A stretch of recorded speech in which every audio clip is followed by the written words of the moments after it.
Zone. It is now 21 minutes past the top of the hour. Well, Israel launched a barrage of attacks on Lebanon today that included some of the most extensive strikes in the heart of Beirut in decades.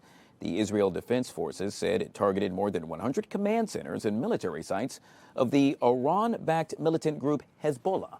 Joining us now to discuss this and so much more is Mr. Harley Lippman, foreign policy expert, back here on the Live Zone. Harley, it's been quite some time. Always good to see you, my friend. Pleasure is mine. All right, I want to start with what took place earlier surrounding Israel attacking Lebanon. Now Iran is actually mulling its response to what it sees as Israeli ceasefire violations. Is that what happened here, Harley?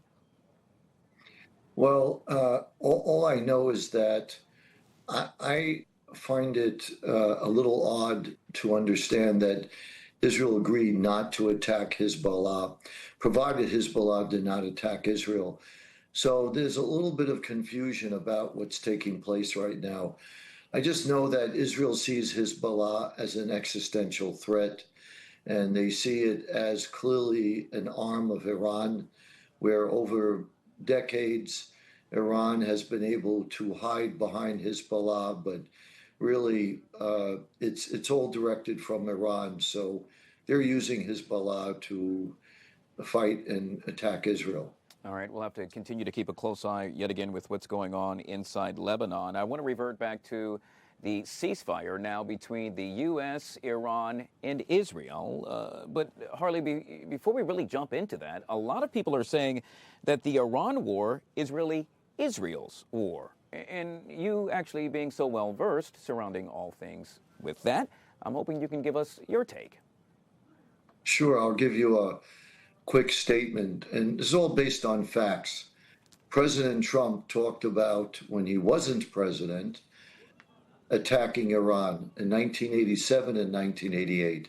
He did interviews. You could see the videos if you look them up, where he had said we need to attack Iran. Bibi Netanyahu only first started speaking about Iran in 1992. So Trump was far ahead of the president, the prime minister of Israel. Moreover, when in 1979, when the revolution took place and the Ayatollahs took over the country, they took hostage American diplomats and took over the American embassy. There was an Israeli embassy there, an Israeli diplomatic personnel. They didn't take over the Israeli embassy. They didn't take Israeli diplomats hostage, only American. And then shortly thereafter that, they blew up the American embassy in Lebanon. They didn't blow up an Israeli embassy. And then they blew up the American Marine barracks, killing hundreds of American soldiers. They didn't do that to any Israeli soldiers.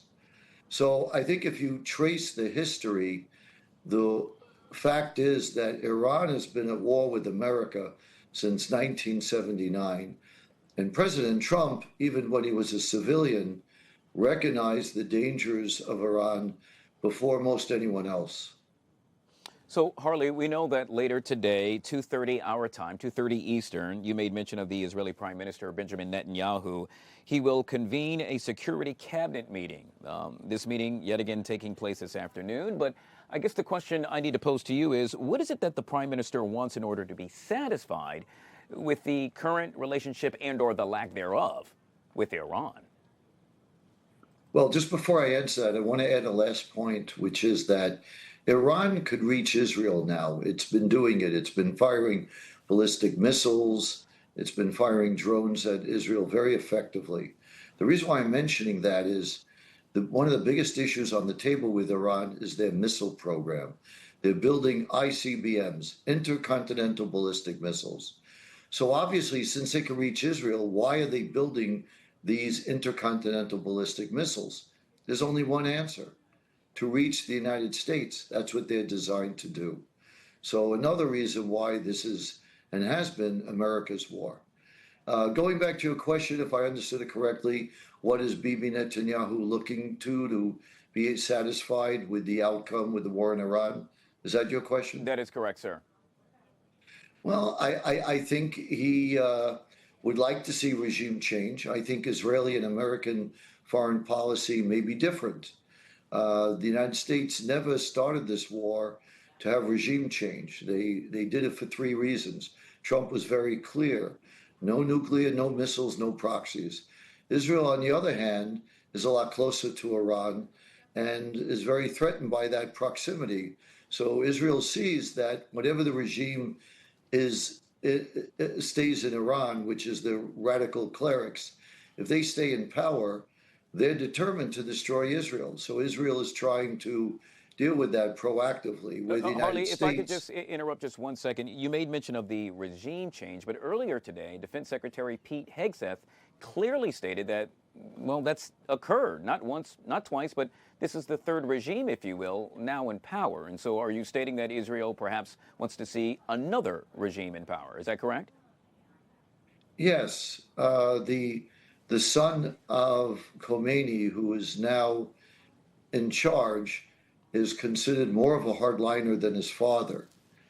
And everything we've heard from Iran doesn't show any change in their policies of destroying Israel and ultimately the United States. Remember, no country in American history has been more obsessed with destroying the United States than Iran. For the last 47 years, every day, they say death to America. And we need to pay attention and to listen to what they say. And we see their actions follow that. So I think Bibi Netanyahu is looking for regime change. He doesn't believe that Iran will honor any agreement that they make, and that they're ideologically committed to destroying the Jewish nation. Well said. We'll have to leave it right there. Yet again, Mr. Harley Lippman, foreign policy expert, joining us right here on the Fox 5 Live Zone. I truly appreciate your time, Harley. Thank you. All right, folks, we'll take another break and we'll be right back.